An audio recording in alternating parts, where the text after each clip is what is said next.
എല്ലാ വിദ്യാർത്ഥികൾക്കും പുതിയൊരു വീഡിയോയിലേക്ക് സ്വാഗതം. ഈ വർഷത്തെ +1 higher secondary, vocational higher secondary first allotment result പ്രസിദ്ധീകരിച്ചു. അഡ്മിഷൻ വിദ്യാർത്ഥികൾക്ക് നാളെ മുതൽ, അതായത് ജൂൺ 3-ാം തീയതി രാവിലെ 10 മണി മുതൽ ജൂൺ 5-ാം തീയതി വൈകുന്നേരം 5 മണി വരെയാണ് വിദ്യാർത്ഥികൾക്ക് അഡ്മിഷൻ നേടാൻ സാധിക്കുക. അപ്പോൾ അഡ്മിഷൻ സമയത്ത് വിദ്യാർത്ഥികൾ എന്തൊക്കെ ഡോക്യുമെൻറ്റ്സാണ് കൊണ്ടുപോവേണ്ടത്, അതുപോലെ തന്നെ നിങ്ങളുടെ അലോട്ട്മെൻറ്റ് ലെറ്റർ എങ്ങനെയാണ് ഫില്ല് ചെയ്യേണ്ടത് എന്നുള്ള കാര്യങ്ങളാണ് ഈ ഒരു വീഡിയോയിൽ. അപ്പോൾ വിദ്യാർത്ഥികൾ അഡ്മിഷൻ സമയത്ത് കൊണ്ടുപോകേണ്ട ഡോക്യുമെൻറ്റ്സ് എന്ന് പറയുന്നത് ഒന്നാമത്തേത് അലോട്ട്മെൻറ്റ് ലെറ്ററാണ്.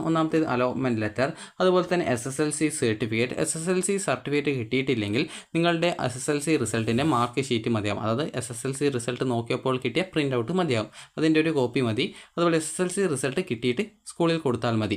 അതുപോലെ തന്നെ വിദ്യാർത്ഥികളുടെ TC നിർബന്ധമാണ്. അതുപോലെ തന്നെ കോൺടാക്റ്റ് സർട്ടിഫിക്കറ്റ്, അത് സ്വഭാവ സർട്ടിഫിക്കറ്റ്, അത് നിർബന്ധമാണ്. അതുപോലെ തന്നെ നിങ്ങൾക്ക് ബോണസ് പോയിൻ്റ് ഉണ്ടെങ്കിൽ ബോണസ് പോയിൻ്റ് സർട്ടിഫിക്കറ്റ്, അതുപോലെ ടൈ ബ്രേക്ക്, അതായത് ക്ലബ് സർട്ടിഫിക്കറ്റുകളും മറ്റുമൊക്കെ ഉണ്ടെങ്കിൽ ആ ഒരു സർട്ടിഫിക്കറ്റുകൾ. അതുപോലെ തന്നെ EWS റിസർവേഷൻ പറഞ്ഞിട്ടുള്ള വിദ്യാർത്ഥികൾ EWS സർട്ടിഫിക്കറ്റ്. അതുപോലെ തന്നെ ഫീസ് ആനുകൂല്യങ്ങൾ എന്തെങ്കിലും അല്ലെങ്കിൽ സ്കോളർഷിപ്പൊക്കെ കിട്ടണമെങ്കിൽ നിങ്ങൾ ഇൻകം സർട്ടിഫിക്കറ്റ് കൊണ്ടുപോകണം. അതുപോലെ തന്നെ വിദ്യാർത്ഥികൾക്ക് നോൺ ക്രിമിനൽ സർട്ടിഫിക്കറ്റ് ഉണ്ടെങ്കിൽ ആ ഒരു സർട്ടിഫിക്കറ്റ് കൊണ്ടുപോവുക. അതുപോലെ തന്നെ നിങ്ങൾ SC/ST വിഭാഗം വിദ്യാർത്ഥികളാണെങ്കിൽ കമ്മ്യൂണിറ്റി അല്ലെങ്കിൽ കാസ്റ്റ് സർട്ടിഫിക്കറ്റ് കൊണ്ടുപോകേണ്ടതാണ്. അത് നിങ്ങളുടെ SSLC സർട്ടിഫിക്കറ്റിൽ കൃത്യമായിട്ട് ഈ ഒരു കാസ്റ്റും കാര്യങ്ങളൊക്കെ ഉണ്ടെങ്കിൽ അത് മതിയാകും. അതുപോലെ തന്നെ വല്ല റിസർവേഷൻസ് ഉണ്ടെങ്കിൽ, അതായത് നേവി, ആർമി, എയർഫോഴ്സ് എന്നിവിടങ്ങളിൽ വർക്ക് ചെയ്യുന്നവരുടെ മക്കൾ അല്ലെങ്കിൽ ആശ്രിതരുടെ മക്കൾ ആണെങ്കിൽ നിങ്ങൾക്ക് അതിനായിട്ട് ബോണസ് പോയിൻറ്റും കാര്യങ്ങളൊക്കെ ഉണ്ട്. അപ്പോൾ അത് തെളിയിക്കാൻ ആവശ്യമായിട്ടുള്ള ഡോക്യുമെൻറ്റ്സ് കൊണ്ടുപോകേണ്ടതാണ്. ഇതുകൂടാതെ നിങ്ങൾക്ക് മറ്റെന്തെങ്കിലും റിസർവേഷൻസോ അല്ലെങ്കിൽ കരിക്കുലർ ആക്ടിവിറ്റീസിൻ്റെ ഡീറ്റെയിൽസോ, അതായത് ടൈ ബ്രേക്ക് സർട്ടിഫിക്കറ്റുകളുടെ ഡീറ്റെയിൽസോ നിങ്ങൾ അപേക്ഷയിൽ കൊടുത്തിട്ടുണ്ടെങ്കിൽ അപേക്ഷയിൽ കൊടുത്തിട്ടുള്ള എല്ലാവിധ ഡോക്യുമെൻറ്റ്സിൻ്റെയും ആ ഒരു ഡീറ്റെയിൽസ് തെളിയിക്കാൻ ആവശ്യമായിട്ടുള്ള സർട്ടിഫിക്കറ്റുകളും കാര്യങ്ങളൊക്കെ അഡ്മിഷൻ സമയത്ത് കൊണ്ടുപോകേണ്ടതാണ്.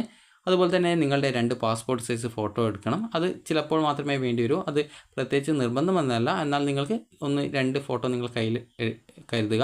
അതുപോലെ തന്നെ സ്പോർട്സ് കോട്ടയിൽ അലോട്ട്മെൻറ്റ് ലഭിച്ച വിദ്യാർത്ഥികളാണെങ്കിൽ സ്പോർട്സ് കോട്ടയുടെ അച്ചീവ്മെൻറ്റ് രജിസ്ട്രേഷൻ ചെയ്യുന്ന സമയത്ത് നൽകിയിട്ടുണ്ടായിരുന്ന സ്പോർട്സിൻ്റെ സർട്ടിഫിക്കറ്റ് ഉണ്ടാവും. അപ്പോൾ അത് നിങ്ങൾ അഡ്മിഷൻ സമയത്ത് കൊണ്ടുപോകേണ്ടതാണ്. ഇനി വിദ്യാർത്ഥികൾ ടെമ്പററി അഡ്മിഷനാണ് നേടുന്നതെങ്കിൽ ഫീസൊന്നും കൊടുക്കേണ്ടതല്ല, ഈ ഒരു സർട്ടിഫിക്കറ്റുകൾ മാത്രം കൊടുത്താൽ മതി. അതുപോലെ തന്നെ നിങ്ങൾ പെർമനൻറ്റ് അഡ്മിഷനാണ് നേടുന്നതെങ്കിൽ നിങ്ങൾ ഫീസ് കൊടുക്കേണ്ടതായിട്ടുണ്ട്. പെർമനൻറ്റ് അഡ്മിഷനാണ് നേടുന്നതെങ്കിൽ മാത്രമാണ് ഈ ഒരു ഫീസ് കൊടുക്കേണ്ടതായിട്ടുള്ളൂ. അതുപോലെ തന്നെ പല വിദ്യാർത്ഥികളും ചോദിക്കുന്ന കാര്യമാണ് ടെമ്പററി അഡ്മിഷൻ നിങ്ങൾ നേടിക്കഴിഞ്ഞാൽ നിങ്ങൾക്ക് സെക്കൻഡ് അലോട്ട്മെൻറ്റിൽ മറ്റൊരു സ്കൂൾ കിട്ടുന്ന സമയത്ത് നിങ്ങളുടെ ഈ ഒരു ഡോക്യുമെൻറ്റ്സൊക്കെ ആ ഒരു സ്കൂളിൽ നിന്ന് തിരിച്ചു തരുമോ എന്നുള്ളത്. അത് തിരിച്ചു തരുന്നതാണ്. അതുകൊണ്ട് തന്നെ നിങ്ങളോടും പേടിക്കേണ്ട ആവശ്യമൊന്നുമില്ല. കാരണം ഒരു വിദ്യാർത്ഥി ചോദിച്ചതായിരുന്നു, സെക്കൻഡ് അലോട്ട്മെൻറ്റിൽ മറ്റൊരു സ്കൂളിലേക്ക് കിട്ടിക്കഴിഞ്ഞാൽ ഈ ഒരു ഡോക്യുമെൻറ്റ്സൊക്കെ സ്കൂളിൽ നിന്ന് ഒറിജിനൽ കൊടുത്തു കഴിഞ്ഞാൽ തിരിച്ച് കിട്ടുമോ എന്നുള്ളത്. അപ്പോൾ അതൊക്കെ നിങ്ങൾക്ക് തിരിച്ചു തരുന്നതായിരിക്കും. അപ്പോൾ ഈ ഒരു അലോട്ട്മെൻറ്റ് ലെറ്റർ എങ്ങനെ ഫില്ല് ചെയ്യാം എന്നുള്ളതാണ് അടുത്തതായിട്ട് നമ്മൾ നോക്കാൻ പോകുന്നത്. അതുപോലെ അലോട്ട്മെൻറ്റ് ലെറ്ററുമായിട്ട് വിദ്യാർത്ഥികൾ ചോദിച്ചൊരു സംശയമായിരുന്നു, വിദ്യാർത്ഥികൾ ഈ ഒരു അലോട്ട്മെൻറ്റ് ലെറ്ററിൻ്റെ പ്രിൻ്റ് എടുക്കുന്ന സമയത്ത് 2 പേജുകളായിട്ട് എടുക്കണോ അല്ലെങ്കിൽ ഒരു A4 ഷീറ്റിൻ്റെ 2 വശത്തായിട്ട് എടുക്കണോ എന്നുള്ളത്. അപ്പോൾ നിങ്ങൾ 2 A4 ഷീറ്റിൽ എടുക്കുന്നതാണ് നല്ലത്. കാരണം ഈ ഒരു ഫസ്റ്റ് പേജാണ് സാധാരണ അതിൽ സ്കൂളിൽ നിന്ന് വാങ്ങിച്ചു വെക്കുക. 2ാമത്തെ പേജ് നിങ്ങൾക്ക് തരികയാണ്, അതായത് അത് ചില സ്കൂളിൽ നിന്ന് വാങ്ങിച്ചു വെക്കാറില്ല. അപ്പോൾ അതുകൊണ്ട് നിങ്ങൾ 2 പേജും 2 A4 ഷീറ്റിൽ എടുക്കുന്നതാണ് നല്ലത്. അതുപോലെ തന്നെ ഇത് വീട്ടിൽ നിന്ന് ഫില്ല് ചെയ്യണോ സ്കൂളിൽ നിന്ന് ഫില്ല് ചെയ്യണോ എന്ന് വിദ്യാർത്ഥികൾ ചോദിച്ചിട്ടുണ്ടായിരുന്നു, അല്ലെങ്കിൽ പ്രിൻ്റ് എടുത്തിട്ട് പോകണമെന്ന് നിങ്ങൾ ചോദിച്ചിട്ടുണ്ടായിരുന്നു. അപ്പോൾ നിങ്ങൾ ശ്രദ്ധിക്കണം, നിങ്ങൾക്ക് ഒന്നുകിൽ വീട്ടിൽ നിന്ന് പ്രിൻ്റ് എടുക്കാമെന്നല്ല, വീട്ടിൽ നിന്ന് ഫില്ല് ചെയ്തിട്ട് എടുത്തിട്ട് പോകാം.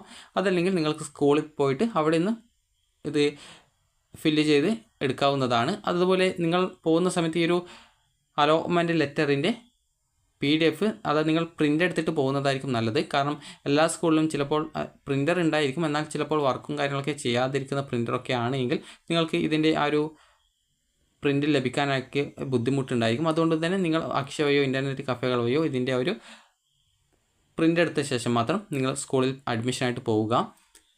അപ്പോൾ ഈ ഒരു അലോട്ട്മെൻറ്റ് ലെറ്റർ എങ്ങനെ ഫില്ല് ചെയ്യാം എന്നുള്ളത് നമുക്ക് നോക്കാം. അപ്പോൾ ഈ ഒരു അലോട്ട്മെൻറ്റ് ലെറ്ററിനോടൊപ്പം നേരത്തെ പറഞ്ഞിട്ടുള്ള എല്ലാവിധ ഡോക്യുമെൻറ്റ്സും നിങ്ങൾ എടുക്കേണ്ടതാണ് അഡ്മിഷനായിട്ട് പോകുന്ന സമയത്ത്. അപ്പോൾ ഈ ഒരു അലോട്ട്മെൻറ്റ് ലെറ്റർ എങ്ങനെ ഫില്ല് ചെയ്യാമെന്ന് നോക്കാം. അപ്പോൾ നിങ്ങൾക്ക് ഇവിടെ അലോട്ട്മെൻറ്റ് കിട്ടിയിട്ടുള്ളത് 2025 തന്നെ ഇവിടെ 2019 നിങ്ങൾ കാണാം, എന്നാൽ 2025 എന്നാണ് നിങ്ങളുടെ ആ ഒരു അലോട്ട്മെൻറ്റ് ലെറ്ററിൽ ഉണ്ടായിരിക്കുക. അതുപോലെ തന്നെ ഇവിടെ 2024 എന്നാണ് ഉണ്ടായിരിക്കുക. അപ്പോൾ ഇത് 2019 ഇവിടെ 2018 എന്ന് പറഞ്ഞുകൊണ്ട് കാണിക്കുന്നത്. അപ്പോൾ നിങ്ങളുടെ ആ ഒരു അലോട്ട്മെൻറ്റ് ലെറ്ററിൽ ഇവിടെ 2024 എന്നാണ് ഉണ്ടാവുക. അതുപോലെ ഈ ഒരു അലോട്ട്മെൻറ്റ് ലെറ്റർ എവിടെയാണ് കിട്ടുക എന്ന് നിങ്ങൾ ചോദിച്ചിട്ടുണ്ടായിരുന്നു. അപ്പോൾ അലോട്ട്മെൻറ്റ് ലെറ്റർ കിട്ടുന്നത് നിങ്ങൾക്കിപ്പോൾ HS ക്യാപ്പാണോ അല്ലെങ്കിൽ VHS ക്യാപ്പാണോ ഏതിൻ്റേതാണ് നിങ്ങൾ അലോട്ട്മെൻറ്റ് പരിശോധിക്കുന്നത്. അപ്പോൾ അലോട്ട്മെൻറ്റ് അത് നിങ്ങൾ ലോഗിൻ ചെയ്ത ശേഷം, അതായത് HS ക്യാപ്പ് വെബ്സൈറ്റിൽ കാൻഡിഡേറ്റ് ലോഗിൻ എന്നാണ് ഉണ്ടാവുക. അതേസമയം VHS ക്യാപ്പ് വെബ്സൈറ്റിൽ നിങ്ങൾക്ക് കാണാനായിട്ട് സാധിക്കുന്നത് ഫസ്റ്റ് അലോട്ട്മെൻറ്റ് റിസൾട്ട് എന്നാണ് ലിങ്ക് ഉണ്ടാവുക. അപ്പോൾ നിങ്ങൾ അതിൽ ക്ലിക്ക് ചെയ്ത ശേഷം നിങ്ങൾ ലോഗിൻ ചെയ്യുക, നിങ്ങളുടെ ആപ്ലിക്കേഷൻ നമ്പർ കൊടുക്കുക, പാസ്വേഡ് കൊടുക്കുക, ജില്ല കൊടുക്കുക, ലോഗിൻ ചെയ്യുക. VHS ക്യാപ്പിലാണെങ്കിൽ അത് മൊബൈൽ നമ്പറാണ് യൂസർ നെയിം ഉണ്ടാവുക. അപ്പോൾ അവിടെ മൊബൈൽ നമ്പർ കൊടുക്കുക, അതുപോലെ തന്നെ പാസ്വേഡ് കൊടുക്കുക, അതുപോലെ ആ ഒരു സ്ക്രീനിൽ കാണുന്ന കുറച്ച് ഇംഗ്ലീഷ് അക്ഷരം ഉണ്ടാവും അത് കൊടുക്കുക, ലോഗിൻ ചെയ്യുക. നിങ്ങളുടെ ഫസ്റ്റ് അലോട്ട്മെൻറ്റ് റിസൾട്ട് പരിശോധിക്കുക. അപ്പോൾ ഫസ്റ്റ് അലോട്ട്മെൻറ്റ് റിസൾട്ട് എന്നുള്ള ലിങ്ക് ഉണ്ടാവും, അതിൽ ക്ലിക്ക് ചെയ്യുക. ആ ഒരു ഫസ്റ്റ് അലോട്ട്മെൻറ്റ് റിസൾട്ട് എന്നുള്ള ലിങ്കിൽ ക്ലിക്ക് ചെയ്ത് കഴിഞ്ഞാൽ നിങ്ങൾക്ക് പിന്നീട് കാണാൻ പറ്റും മറ്റൊരു പേജിലേക്ക് പോകുന്നത്. അപ്പോൾ ആ ഒരു പേജിൽ നിങ്ങൾക്ക് കാണാൻ പറ്റുന്നതാണ് വ്യൂ അലോട്ട്മെൻറ്റ് ലെറ്റർ അല്ലെങ്കിൽ അലോട്ട്മെൻറ്റ് ലെറ്റർ എന്ന് പറഞ്ഞുകൊണ്ട് കാണാൻ പറ്റും. അപ്പോൾ നിങ്ങൾ അതിൽ ക്ലിക്ക് ചെയ്താലാണ് നിങ്ങൾക്ക് ഈ ഒരു അലോട്ട്മെൻറ്റ് ലെറ്റർ കിട്ടുക. അപ്പോൾ നിങ്ങൾക്കിത് ഡൗൺലോഡ് ചെയ്യാൻ പറ്റുന്നില്ലെങ്കിൽ നിങ്ങൾ അക്ഷയയോ അല്ലെങ്കിൽ ഇൻ്റർനെറ്റ് കഫേകളിലോ പോയിട്ട് നിങ്ങൾക്ക് ഇത് ഡൗൺലോഡ് ചെയ്ത് എടുക്കാവുന്നതാണ്. അതല്ലെങ്കിൽ നിങ്ങൾക്ക് അലോട്ട്മെൻറ്റ് കിട്ടിയിട്ടുണ്ടെങ്കിൽ നിങ്ങൾ സ്കൂളിൽ പോയി കഴിഞ്ഞാൽ നിങ്ങൾക്ക് ഇതിൻ്റെ പ്രിൻറ്റ് എടുക്കാവുന്നതാണ്. അപ്പോൾ അതൊക്കെ നിങ്ങളുടെ ഇഷ്ടമാണ് എങ്ങനെ ഇതിൻ്റെ പ്രിൻറ്റ് എടുക്കണം എന്നുള്ളത്. അപ്പോൾ ഇതെങ്ങനെ ഫില്ല് ചെയ്യാം എന്നുള്ള കാര്യം നമുക്ക് നോക്കാം. അപ്പോൾ ആദ്യം തന്നെ നിങ്ങൾക്ക് ഇതിൽ ഉണ്ടാവുക, ഇവിടെ നേരത്തെ പറഞ്ഞതുപോലെ 2025 എന്നാണ് ഉണ്ടാവുക. അതുപോലെ തന്നെ കാൻഡിഡേറ്റ് ഫസ്റ്റ് അലോട്ട്മെൻറ്റ് എന്ന് പറഞ്ഞുകൊണ്ട് ഉണ്ടാവും. അതുപോലെ തന്നെ ഇവിടെ 2024 എന്നാണ് ഉണ്ടാവുക. ഇവിടെ ഒന്നാമത്തെ ചോദ്യം എന്ന് പറയുന്നത് ക്വാളിഫയിങ് എക്സാമിനേഷൻ സർട്ടിഫിക്കറ്റ്, അത് നിങ്ങളുടെ SSLC സർട്ടിഫിക്കറ്റ് നിങ്ങൾ അഡ്മിഷൻ സമയത്ത് കൊണ്ടുപോകുന്നുണ്ടോ. അപ്പോൾ നിങ്ങളുടെ SSLC സർട്ടിഫിക്കറ്റ് കിട്ടിയിട്ടില്ലെങ്കിൽ നോ എന്ന് ടിക്ക് ചെയ്ത് കൊടുക്കുക. SSLC സർട്ടിഫിക്കറ്റ് ഓൾറെഡി നിങ്ങളുടെ കയ്യിൽ ഉണ്ട് എങ്കിൽ യെസ് എന്ന് ടിക്ക് ചെയ്യാവുന്നതാണ്, ഇല്ലെങ്കിൽ നോ എന്നേ ടിക്ക് ചെയ്യാവൂ. അതുപോലെ SSLC സർട്ടിഫിക്കറ്റിൻ്റെ രജിസ്റ്റർ നമ്പർ ഇവിടെ ടൈപ്പ് ചെയ്തു, അതായത് എഴുതുക. അതായത് ഇത് പ്രിൻ്റ് എടുത്ത ശേഷമാണ് പൂരിപ്പിക്കേണ്ടത്. അപ്പോൾ ഇവിടെ രജിസ്റ്റർ നമ്പർ എഴുതുക. അതിനുശേഷം TC ആൻഡ് കോൺടാക്റ്റ് സർട്ടിഫിക്കറ്റ്, അതായത് നിങ്ങളുടെ സ്വഭാവ സർട്ടിഫിക്കറ്റും TCയും നിങ്ങൾ അഡ്മിഷൻ സമയത്ത് നിർബന്ധമായിട്ടും കൊണ്ടുപോകണം. അപ്പോൾ അതുകൊണ്ട് തന്നെ ഇവിടെ യെസ് എന്ന് കൊടുക്കുക. അതുപോലെ SSLC സർട്ടിഫിക്കറ്റിൻ്റെ അടുത്ത് നിങ്ങളുടെ ഒറിജിനൽ SSLC സർട്ടിഫിക്കറ്റ് ഉണ്ടെങ്കിൽ യെസ് കൊടുക്കുക, ഇല്ലെങ്കിൽ മാത്രമേ നോ ടിക്ക് ചെയ്യാവൂ. ആ ഒരു കാര്യം നിങ്ങൾ ശ്രദ്ധിക്കുക. അതുപോലെ തന്നെ TC ആൻഡ് കോൺടാക്റ്റ് സർട്ടിഫിക്കറ്റ്, അത് രണ്ടാമത്തെ ചോദ്യമാണ്. അവിടെ TCയും സ്വഭാവ സർട്ടിഫിക്കറ്റും അഡ്മിഷൻ സമയത്ത് നിർബന്ധമായതുകൊണ്ട് തന്നെ യെസ് എന്ന് കൊടുക്കുക. അപ്പോൾ നിങ്ങൾക്ക് TCയും നിങ്ങളുടെ ആ ഒരു TCയുടെ മേലിൽ, അതായത് TCയിൽ കൃത്യമായിട്ട് TC കിട്ടിയ നമ്പർ, TC ഇഷ്യൂ ചെയ്ത നമ്പർ ഉണ്ടാവും. അതുപോലെ തന്നെ TCയുടെ ആ ഒരു ഡേറ്റും കാര്യങ്ങളൊക്കെ ഉണ്ടാവും. അപ്പോൾ അത് കൃത്യമായിട്ട് ഈ ഒരു TCയുടെ നമ്പറും TCയുടെ ഡേറ്റും കൃത്യമായിട്ട് എഴുതുക. അടുത്തതായിട്ട് മൂന്നാമത്തെ ക്വസ്റ്റ്യൻ എന്ന് പറയുന്നത് undertaking in prescribed format as in annexure 11 only for CBSE board passed before 2024 എന്ന് പറഞ്ഞുകൊണ്ടാണ് ഉണ്ടാവുക. അപ്പോൾ നിങ്ങൾ 2024 CBSE പരീക്ഷ പാസ്സായവർ ആണെങ്കിൽ യെസ് എന്നും, നിങ്ങൾ 2024 ശേഷമാണ് പാസ്സായതെങ്കിൽ ഇവിടെ പ്രത്യേകിച്ച് നിങ്ങളൊന്നും ഫില്ല് ചെയ്യേണ്ട ആവശ്യമില്ല. അപ്പോൾ നിങ്ങൾ ആ ഒരു കാര്യം നിങ്ങൾ ശ്രദ്ധിക്കുക. അതുപോലെ തന്നെ വിദ്യാർത്ഥികൾക്ക് ഇവിടെ കാണാനായിട്ട് സാധിക്കുന്നതാണ് അടുത്ത ക്വസ്റ്റ്യൻ.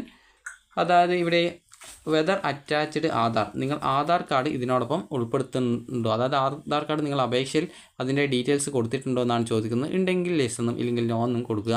അതുപോലെ ഇവിടെ നിങ്ങളുടെ ആധാർ നമ്പർ എഴുതുക.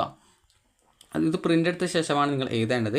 അടുത്തതായിട്ടുള്ളത് നിങ്ങൾക്ക് വല്ല ബോണസ് പോയിൻ്റ് സർട്ടിഫിക്കറ്റ് ഉണ്ടെങ്കിൽ ആ ഒരു അഞ്ചാമത്തെ ക്വസ്റ്റ്യൻ എന്ന് പറയുന്നത് നിങ്ങളുടെ ബോണസ് പോയിൻ്റ് സർട്ടിഫിക്കറ്റുകൾ ഏതൊക്കെയാണ് നിങ്ങൾ അപേക്ഷയിൽ ഉൾപ്പെടുത്തിയിട്ടുള്ളത് അതിൻ്റെ ഡീറ്റെയിൽസാണ്. ഏതൊക്കെ സർട്ടിഫിക്കറ്റുകൾ കൊടുത്തിട്ടുണ്ട് അതിൻ്റെ ഡീറ്റെയിൽസ് ഇവിടെ എഴുതുക. ഏതൊക്കെ സർട്ടിഫിക്കറ്റാണ് അതിൻ്റെ പേരാണ് ഇവിടെ എഴുതേണ്ടത്. അതുപോലെ തന്നെ നിങ്ങൾക്ക് ക്ലബ് സർട്ടിഫിക്കറ്റുകളോ അല്ലെങ്കിൽ വല്ല കലോത്സവങ്ങളിലോ അല്ലെങ്കിൽ ഈ ഒരു സ്പോർട്സിലോ മറ്റോ പങ്കെടുത്തിട്ടുള്ളതിൻ്റെ അതിൽ പങ്കെടുത്തിട്ടുള്ള സർട്ടിഫിക്കറ്റ് നിങ്ങൾ ഈ ഒരു അതുപോലെ NMMS അതുപോലെ തന്നെ LSS USS അതുപോലെ NTSC ഇതുപോലെ വിവിധ പരീക്ഷകളിൽ നിങ്ങൾ പങ്കെടുത്ത് അതിൻ്റെ ആ ഒരു സർട്ടിഫിക്കറ്റ് ഡീറ്റെയിൽസുകൾ ഈ ഒരു ടൈ ബ്രേക്ക് ആയിട്ട് കൊടുത്തിട്ടുണ്ടെങ്കിൽ ഇവിടെ ആറാമത്തെ ആ ഒരു ഭാഗത്ത് കൃത്യമായിട്ട് ഇവിടെ എഴുതുക. ഈ ഒരു ബോണസ് പോയിൻ്റോ ടൈ ബ്രേക്ക് സർട്ടിഫിക്കറ്റുകളോ ഇല്ല എങ്കിൽ പ്രത്യേകിച്ച് ഇവിടെയൊന്നും ഫില്ല് ചെയ്യേണ്ട ആവശ്യമില്ല. അടുത്തതായിട്ടുള്ളത് സെക്കൻഡ് ലാംഗ്വേജ് ആണ്. അപ്പോൾ സെക്കൻഡ് ലാംഗ്വേജ് എന്ന് പറയുന്ന സമയത്ത് വിദ്യാർത്ഥികൾക്ക് ഈ ഒരു നിങ്ങളുടെ ഈ ഒരു അലോട്ട്മെൻറ്റ് ലെറ്ററിൽ 2 പേജ് ഉണ്ടാവും. അപ്പോൾ രണ്ടാമത്തെ പേജിൽ ഏറ്റവും താഴെയായിട്ട് നിങ്ങൾക്ക് ആ ഒരു സ്കൂളിൽ അവൈലബിൾ ആയിട്ടുള്ള സെക്കൻഡ് ലാംഗ്വേജ് കൊടുത്തിട്ടുണ്ടാവും. അധിക സ്കൂളുകളിൽ മലയാളം ഹിന്ദി ഉണ്ടാവും, ചില സ്കൂളുകളിൽ മലയാളം മാത്രമേ ഉണ്ടാവുള്ളൂ, ചില സ്കൂളിൽ മലയാളം ഹിന്ദി സ്പാനിഷ് ജർമ്മനി ഇതുപോലുള്ള ഭാഷകളൊക്കെ സെക്കൻഡ് ലാംഗ്വേജസ് ആയിട്ടുണ്ടാവും. അപ്പോൾ നിങ്ങൾക്ക് അലോട്ട്മെൻറ്റ് കിട്ടിയ സ്കൂളിൽ ഏതൊക്കെയാണുള്ളത് അതിനനുസരിച്ച് നിങ്ങളുടെ താല്പര്യത്തിനനുസരിച്ചുള്ള ഒരു സെക്കൻഡ് ലാംഗ്വേജ് അത് നോക്കിയിട്ട് നിങ്ങൾ ഇവിടെ എഴുതുക. അതിനുശേഷം ഇവിടെ നിങ്ങളുടെ സിഗ്നേച്ചർ ഇടുക, ഇവിടെ നിങ്ങളുടെ പാരൻറ്റിൻ്റെ സിഗ്നേച്ചർ ഇടുക. അതിനുശേഷം അടുത്തതായിട്ടുള്ളത് ഇവിടെ ഫീസ് ഡീറ്റെയിൽസ് കൊടുത്തിട്ടുണ്ട്. ഈ ഒരു ഫീസും കാര്യങ്ങളൊക്കെ നിങ്ങൾ പെർമനൻറ്റ് അഡ്മിഷനാണ് നേടുന്നതെങ്കിൽ മാത്രമേ കൊടുക്കേണ്ടതായിട്ടുള്ളൂ. അതുപോലെ തന്നെ ഇവിടെ PTA ഫണ്ട് 100 രൂപ, അതുപോലെ PTA ഡൊണേഷൻ 400 രൂപ കൊടുത്തിട്ടുണ്ട്. ഇതും നിങ്ങൾ നിങ്ങൾ പെർമനൻറ്റ് അഡ്മിഷൻ നേടുന്ന ആണെങ്കിലേ കൊടുക്കേണ്ടതുള്ളൂ. അതുപോലെ തന്നെ ഈ ഒരു PTA മെമ്പർഷിപ്പ് ഫീസും ഡൊണേഷൻ ഫീസും ഈ ഒരു SC/ST വിദ്യാർത്ഥികൾക്ക് നിർബന്ധമല്ല എന്ന് കൊടുത്തിട്ടുണ്ട്. അതുപോലെ തന്നെ ഇവിടെ കൊടുത്തിട്ടുള്ളത് ക്വാളിഫയിങ് എക്സാമിനേഷൻ രജിസ്റ്റർ നമ്പർ, അതായത് നിങ്ങളുടെ SSLC അല്ലെങ്കിൽ CBSE വിദ്യാർത്ഥികളാണെങ്കിൽ അതിൻ്റെ രജിസ്റ്റർ നമ്പറാണ് ഇവിടെ എഴുതേണ്ടത്. അതുപോലെ തന്നെ ഏത് മാസമാണ് ഏത് ഇയറിലാണ് പാസ്സായിട്ടുള്ളത് എന്നാണ്. നിങ്ങൾ 2025 പാസ്സായതെങ്കിൽ മെയ് 2025 ആയിരിക്കും. അല്ലെങ്കിൽ മുമ്പാണ്, അതായത് 2025 മുമ്പ് 2024 SSLC പാസ്സായതാണെങ്കിൽ അതിനനുസരിച്ച് അതിൻ്റെ ആ ഒരു ഡേറ്റും കാര്യങ്ങളൊക്കെ, അത് മന്തും ഇയറും കൃത്യമായിട്ട് എഴുതുക. അതുപോലെ നിങ്ങളുടെ കാറ്റഗറി എന്താണ്, അതായത് നിങ്ങളുടെ കാറ്റഗറി എന്ന് പറയുമ്പോൾ നിങ്ങൾ അപേക്ഷയിൽ നിങ്ങളുടെ കാറ്റഗറി ആയിട്ട് എന്താണ് കൊടുത്തിട്ടുള്ളത് എന്നുള്ളതാണ് ഇവിടെ എഴുതേണ്ടത്. അതുപോലെ തന്നെ ഇവിടെ അലോട്ടഡ് കാറ്റഗറി എന്നുള്ള ഭാഗത്ത് നിങ്ങൾക്ക് അലോട്ട്മെൻറ്റ് ലഭിച്ച സീറ്റിൻ്റെ കാറ്റഗറി ഏതാണ് എന്നാണ് ചോദിക്കുന്നത്. അപ്പോൾ അത് നിങ്ങൾ ഈ ഒരു അലോട്ട്മെൻറ്റ് ലെറ്ററിൻ്റെ രണ്ടാമത്തെ പേജിൽ ഏറ്റവും താഴെയായിട്ട് അലോട്ട്മെൻറ്റ് ഡീറ്റെയിൽസ് എന്ന് പറഞ്ഞുകൊണ്ട് കൊടുത്തിട്ടുണ്ടാവും.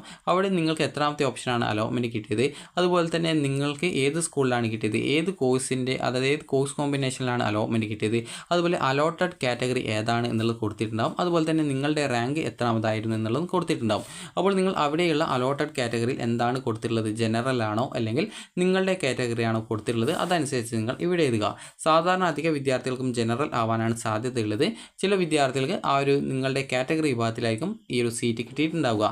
അപ്പോൾ നിങ്ങൾ കൃത്യമായിട്ട് അത് ഏതാണ് അലോട്ടഡ് കാറ്റഗറി അതനുസരിച്ച് നിങ്ങൾ അവിടെ എഴുതുക. അപ്പോൾ ഇത്രയും മാത്രമാണ് ഇതിൽ ഫില്ല് ചെയ്യാനായിട്ടുള്ളൂ. അപ്പോൾ ഈ ഒരു അലോട്ട്മെൻറ്റ് ലെറ്ററിൻ്റെ 2 പേജും വിദ്യാർത്ഥികൾ അഡ്മിഷൻ സമയത്ത് പോകുന്ന സമയത്ത് എടുക്കേണ്ടതാണ്. അപ്പോൾ വിദ്യാർത്ഥികൾക്ക് എന്തെങ്കിലും സംശയം ഉണ്ടെങ്കിൽ ഈ ഒരു വീഡിയോയുടെ താഴെ കമൻറ്റായിട്ട് രേഖപ്പെടുത്തുക.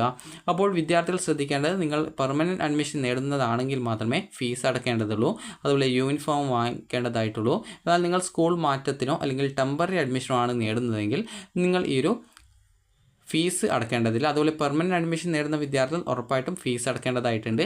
അതുപോലെ തന്നെ ഈ ഒരു ടെമ്പററി അഡ്മിഷൻ ആണെങ്കിൽ ഫീസൊന്നും അടക്കേണ്ടതില്ല. അതുപോലെ തന്നെ നിങ്ങൾ സ്കൂൾ മാറ്റം ആഗ്രഹിക്കുന്ന വിദ്യാർത്ഥികളാണെങ്കിൽ നിങ്ങൾ യൂണിഫോം വാങ്ങിക്കേണ്ട ആവശ്യമില്ല. അപ്പോൾ വിദ്യാർത്ഥികൾക്ക് ഈ ഒരു വീഡിയോ ഉപകാരപ്രദമായിട്ടുണ്ടെങ്കിൽ ലൈക്ക് ചെയ്യുക, ഷെയർ ചെയ്യുക. Thank you for watching.